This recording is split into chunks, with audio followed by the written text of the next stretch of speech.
Hello and welcome to the session on stock valuation, chapter 8.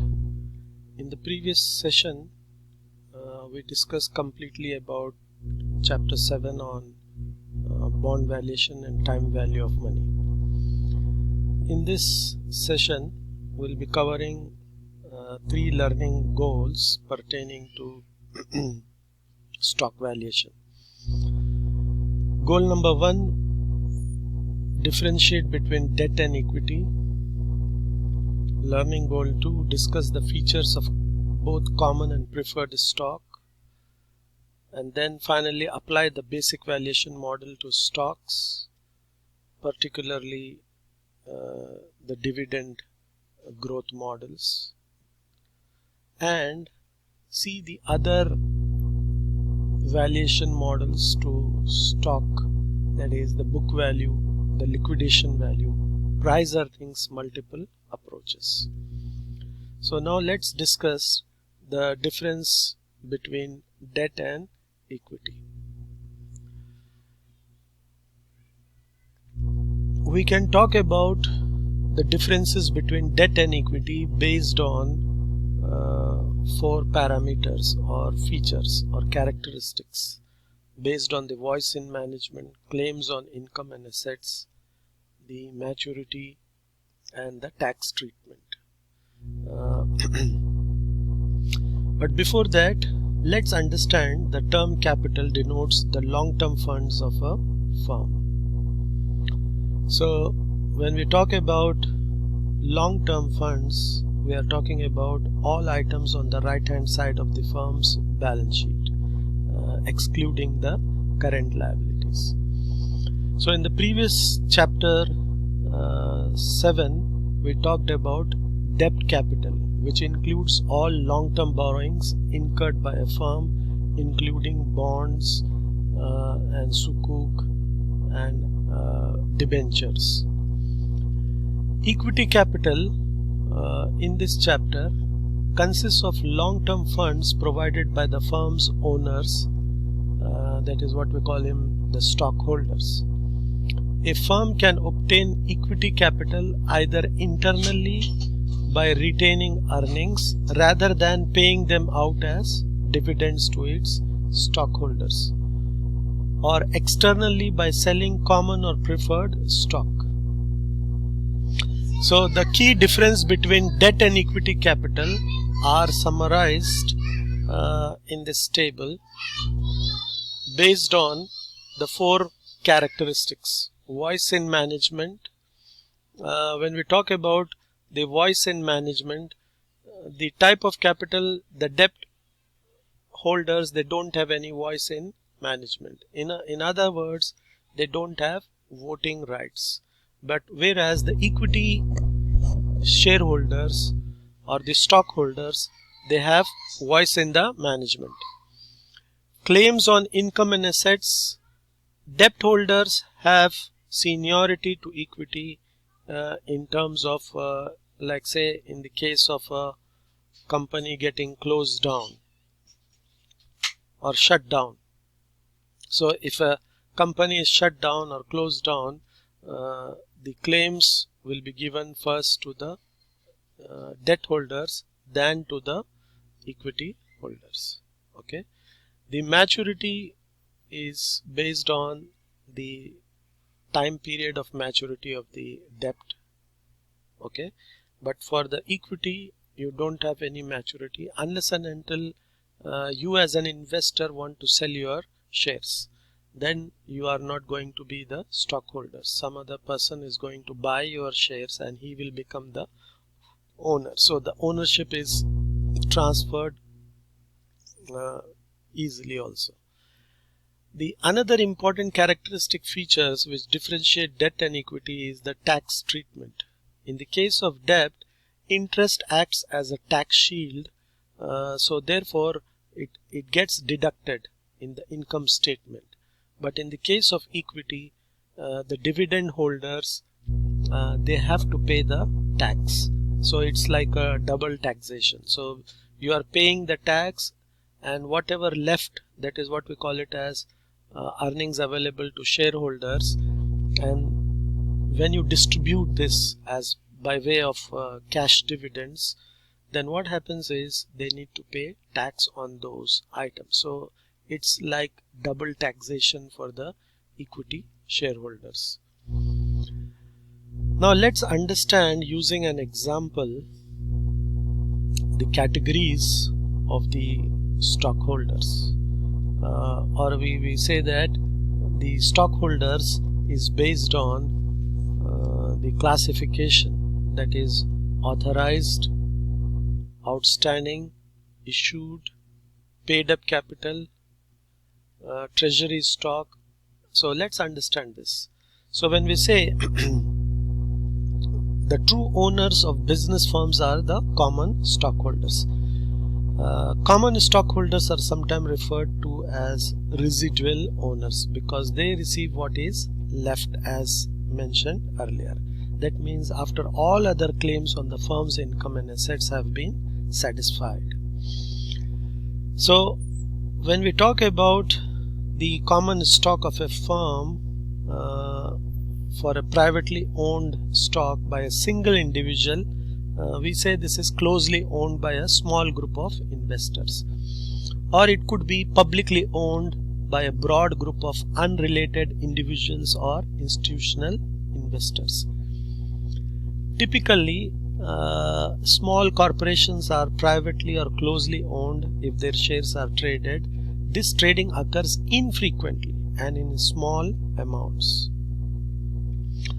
So keep in mind that the authorized shares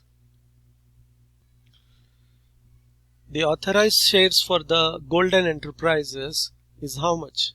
35 million shares.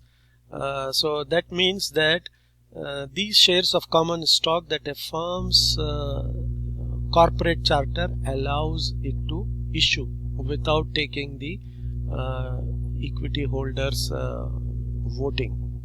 Okay, so in this situation, the Golden Enterprises has issued 15 million shares.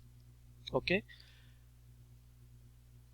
and then what is happening is there is a cost of treasury stock. That means 1 million shares have been backed by the company.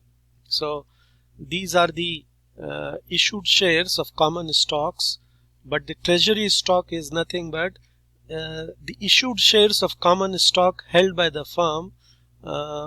So often these shares have been repurchased by the firm. Okay, so therefore what happens is, when I want to issue further rounds of equity shareholders to get the project funding for my new business ventures, so I need not take the permission of my equity shareholders. That means I need not get their voting done for this issue. Why? Because I haven't fulfilled the entire 35 million shares. I have issued 15 million, out of which 1 million I have taken it out. So therefore what happens is, if I ask you how many shares of additional common stock can Golden Enterprises sell without gaining approval from its shareholders, so we can straightforward say that the firm has 35 million authorized shares, 15 million issued shares, and 1 million shares of treasury stock. Thus 14 million shares are outstanding. So how we get 14 million? That is 15 million issued shares minus 1 million of treasury stock. So the Golden can issue how much? Golden can issue from 35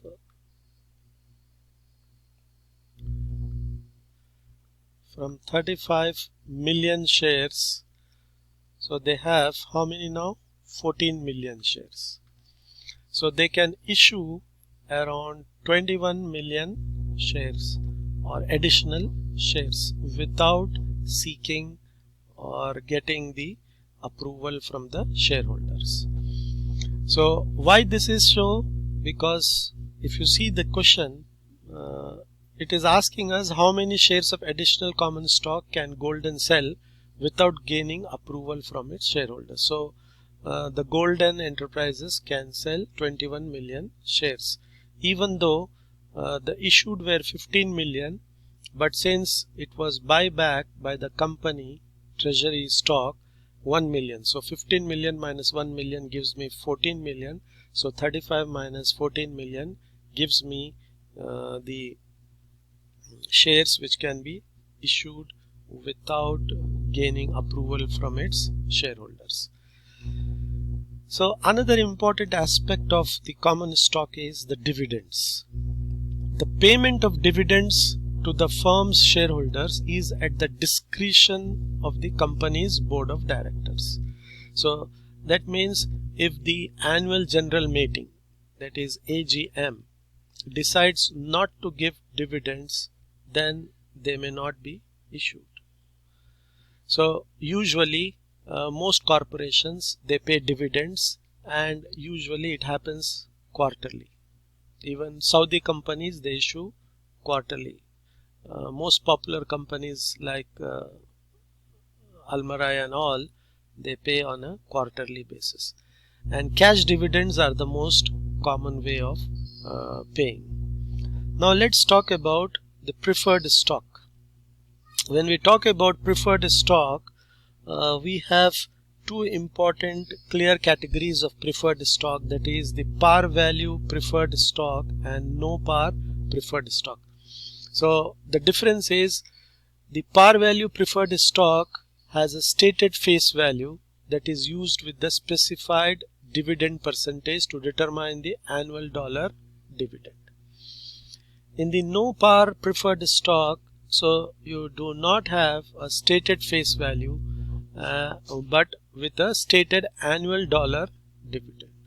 So here in the case you have percentage can be given, and here since you don't have a par value, so there cannot be a percentage, it has to be a stated annual dollar of dividend which is being paid.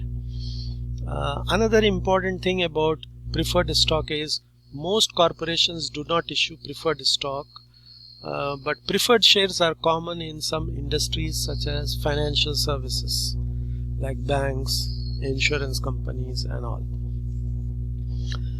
Preferred stock gives its holders privileges that make them senior to common stockholders. So we said that in the case of a company getting bankrupt, the main privilege is given to the preferred stock, so that's why the name preferred over the stock, over the common stockholders. So preferred stockholders are promised fixed periodic dividend stated as a percentage, or it could be a dollar amount. The preferred stock has some basic rights, most importantly in the case of liquidation of assets in a legally bankrupt firm, although they must stand in line behind creditors, but they get a preference towards their payment in terms of the common stockholders, but only after being debt holders getting their shares. Another important feature is the callability and the conversion of the preferred stock. So what is that? Callability means a feature of callable preferred stock that allows the issuer to retire the shares within a certain period of time at a specified price. Conversion features is allowing holders of the preferred stock to change each share into a stated number of shares of common stock. Okay, so here callable feature is the company is exercising its right to convert the preferred stock to the equity or common stock, whereas in the conversion feature the preferred stockholder has what we call it as has the like say talking about, so we can go for changing it to the number of shares of the common stock. You have to keep in mind sometimes the number of shares of common stock that the preferred stock can be exchanged for changes according to a predetermined formula. Okay, so now let's focus on how to value the stock, that is the common stock. Common stock dividend valuation model. This is the general model which you can see here. You need to have three important inputs: the current price or the intrinsic value of the common stock, right? You need to have dividends, and then you need to have the discounting rate of return. This is what is the general formula, and we have at least three important what we call it as dividend valuation models. The first one is the zero growth model. In the zero growth model, as you can see, each dividend is the same, right? So therefore the general formula boils down to simply d1 over the rate of return of equity holder. Okay, so why? Because this assumes that the dividends are non-growing. That means let's understand by a personal finance example.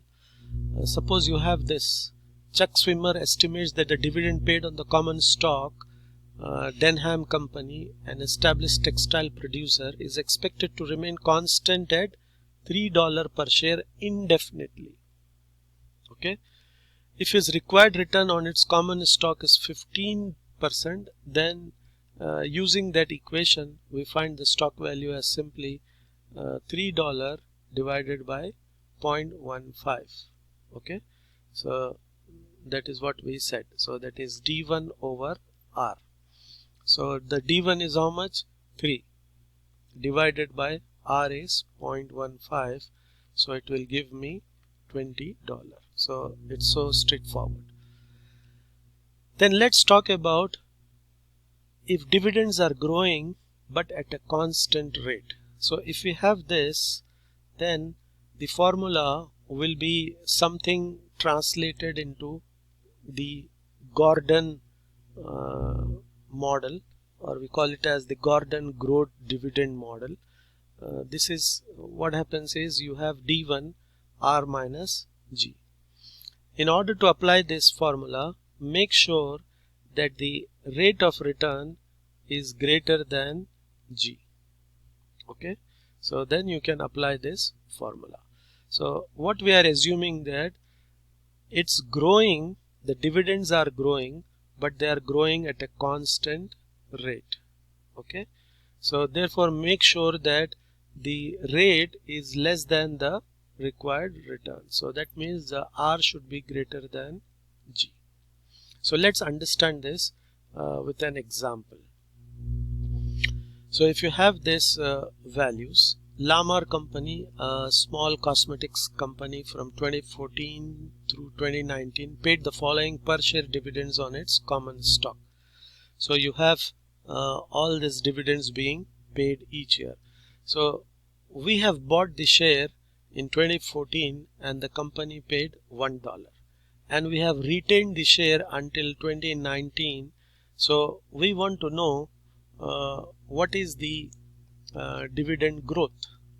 Okay, so if you assume that the historical average annual growth rate of dividends is an accurate estimate of future constant annual dividend growth rate, so how can we find the historical annual growth rate?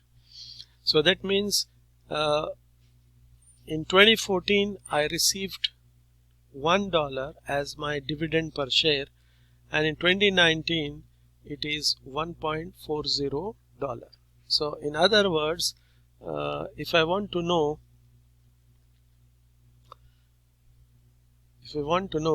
D2019 as D2014 times 1 plus D to the power of 5. Okay, so solving this will give me G as 7%. So therefore this is what I call it as the estimate of the future constant annual dividend growth rate. Okay, so taking this growth rate, I can work out whatever we want. In fact, we can use a financial calculator to quickly find that the historical average annual growth rate of this company equals approximately 7%. Okay, and after once we have this, we can estimate that Lamar's dividend in 2020 will be equal to how much? So therefore D 2020 will be D 2019 times 1 plus G. So I have D 2019 is $1.4. So 1 plus G is 0.07. Okay, so if I multiply this, it will be around, I think, 1.50. Okay, so if we assume that the required return is, say, R is equal to 15%, then by substituting these values in the equation of the dividend growth model, we can find the value of the stock. So suppose, what is the formula? If you could recollect, value is equal to D1 divided by R minus G. Okay, so we are assuming R as 15%, G we calculated 7%. So if we substitute D1 is how much? 1.5 divided by 0.15 minus 0.07. Okay, so if we solve this, I may get around, say, $18.75. Okay, so this becomes my value of the company. So given, suppose you are not given G, but you have been given the historical dividend per share, I can work out G, right? R is assumed as 15%, G we computed as 7%, so therefore V is simply D1, that is D 2020 divided by R minus G. So that gives me the value of $18.75. Okay, so we have seen two cases of dividend growth model: no growth or zero growth and constant growth. Okay, and how to get the calculation of G. There is another way to calculate G. We call it as sustainable growth rate. This we are not going into right away. So the next another important model, which we call it as the variable growth dividend model. In this we have several variations. We have a two-stage model and a three-stage model, but usually in the industry, most popularly they use the two-stage model. So what is this two-stage model?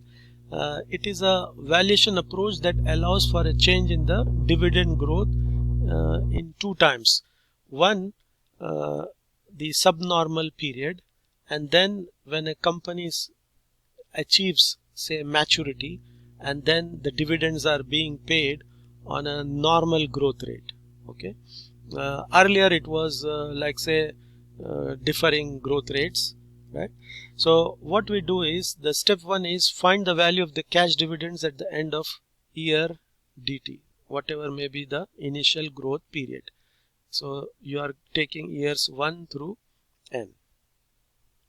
Okay, so this is what is your G1. So this is subnormal period growth rate, and then after that you have what we call it as step 2, find the present value of the dividends expected during the initial growth period. The same thing, we are taking the present value.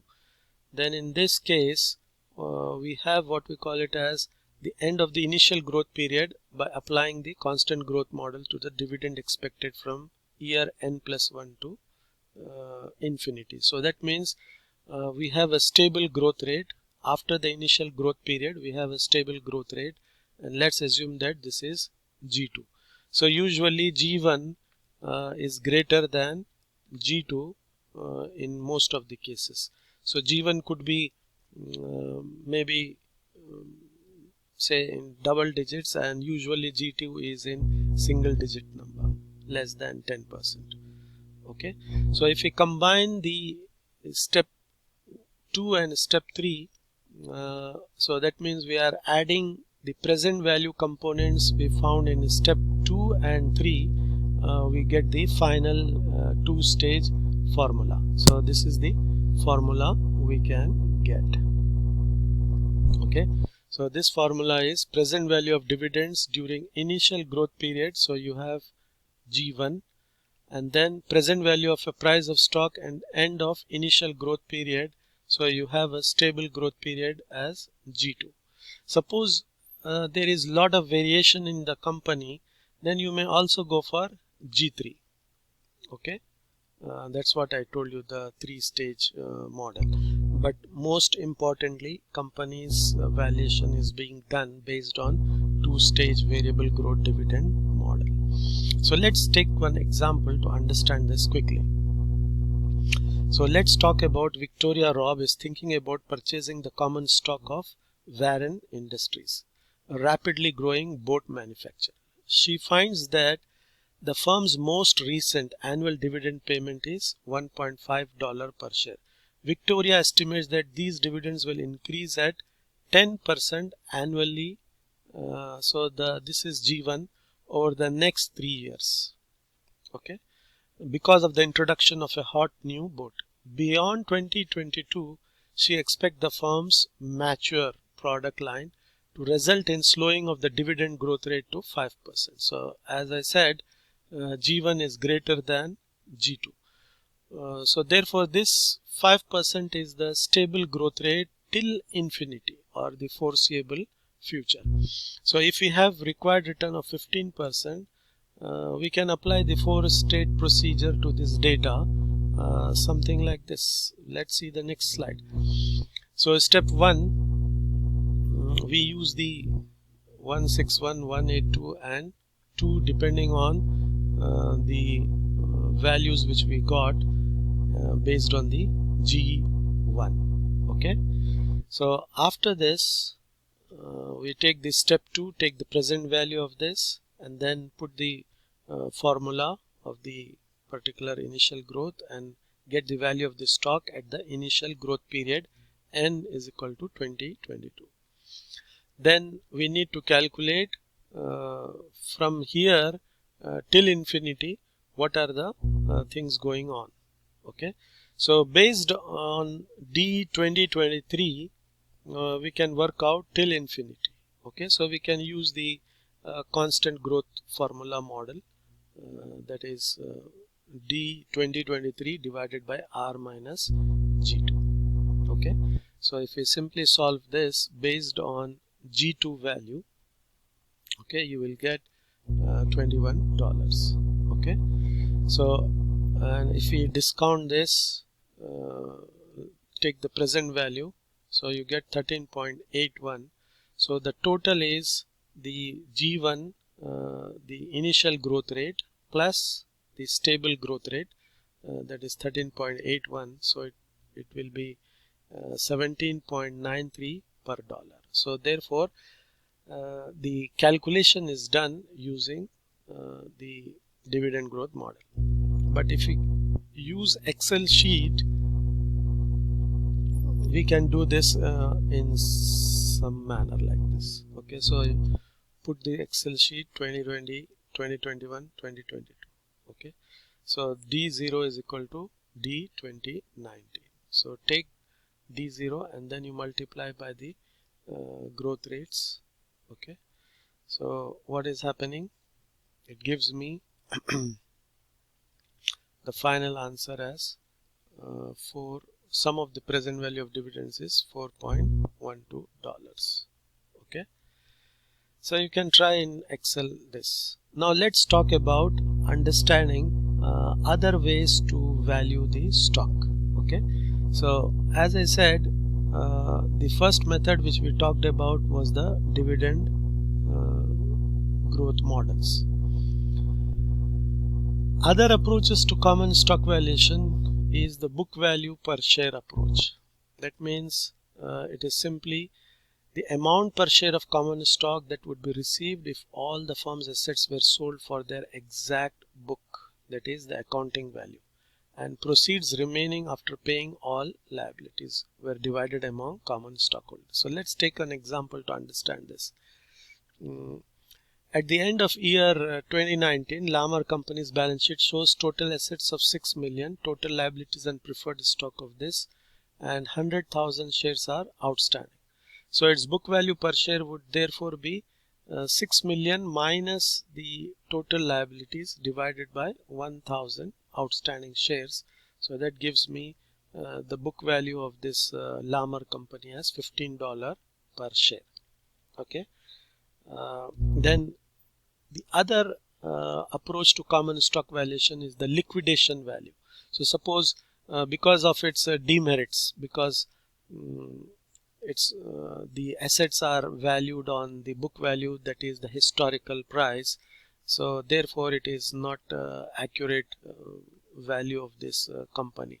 So other aspects they talk about, suppose we take this company and dispose of all these assets at the current market value, what will happen? So instead of taking the book value, they want to take it on the market value. So that is what we call it as the liquidation value. So the liquidation value per share is simply the actual amount per share of common stock that would be received if all firm's assets were sold for the market value. Liabilities including preferred stock were paid and any remaining money were divided among the common stockholders. Okay, so let's understand this by an example quickly. Lamar company found on investigation that it could obtain $6.25 million if it sold its assets today. Okay, that means the market value of the assets is 6.25 million. So the firm's liquidation value per share would therefore be 6.25 minus the debt and equity, the debt and preferred divided by 1,000 shares which were outstanding. So that brings to $17.5 per share. So this amount is based on ignoring the liquidation expenses, because you need to go for legal charges, and selling these assets at the market value requires a lot of efforts. But this will give me a rough idea what is the value, not like the book value which was the historical value. Another very important popular method of common stock valuation is the price earnings multiples, or usually called it as multiples. Price earning multiples is a very popular technique used to estimate the firm's share value, calculated by multiplying the expected earning per share by the average price earnings ratio for the industry. So if you see the S&P 500 stock index and industry sectors, how the P ratio moves. So with this we can see that there are demerits in this valuation. The reason is the P ratios differs from historical years, if you can see, and it was say more than 35 in the technology sector, and then it is now trailing between 25 to 30 in 2017. So if we take the example to understand this, and plans to use price earning multiples approach to estimate the value of Lamar company stock, which she currently holds in her retirement account. She estimates that Lamar company will earn how much? $1.9 per share. So this is her EPS, earning per share, for the next year. This expectation is based on an analysis of the firm's historical earnings trend on expected economic and industry condition. She finds the price earnings ratio for firms in the same industry to average how much? 14. Multiplying Lamar's expected earning per share by 1.9 by this ratio gives her a value for the firm's share, that is 26, assuming that investors will continue to value the average firm at 14 times its earnings.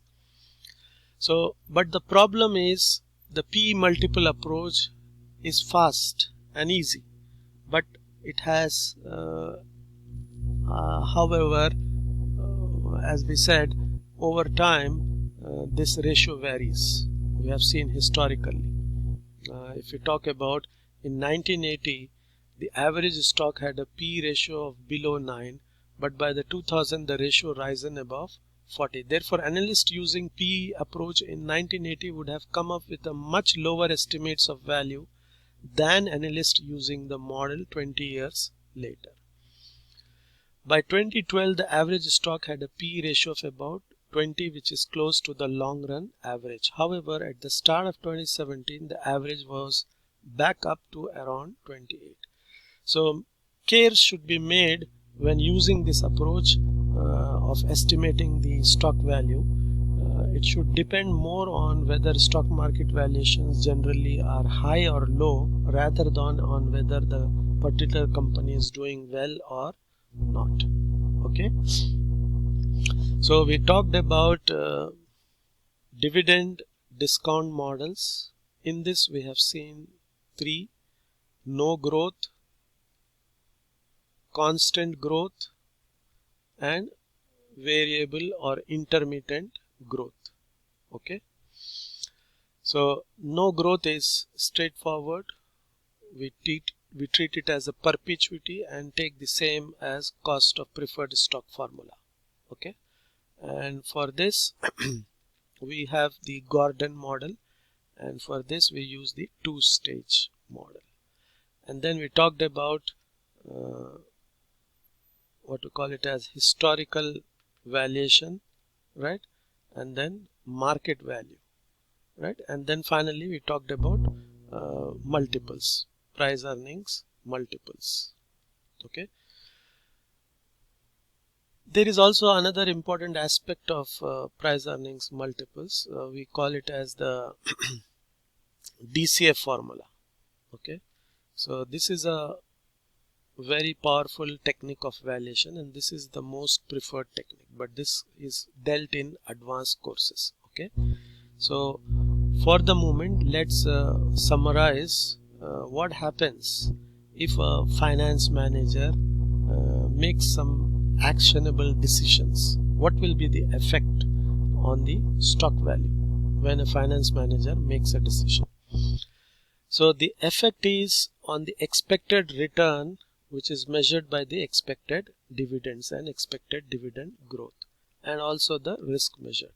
So therefore the stock value which we are talking about is dividend, rate of return, that is the required return, and the growth rate. So these three are crucial in determining the stock value. Okay, so thank you so much for this chapter, and we will stop here. Take care, and we come out with a we'll discuss in the live session how to do using some real data. Okay, so thank you.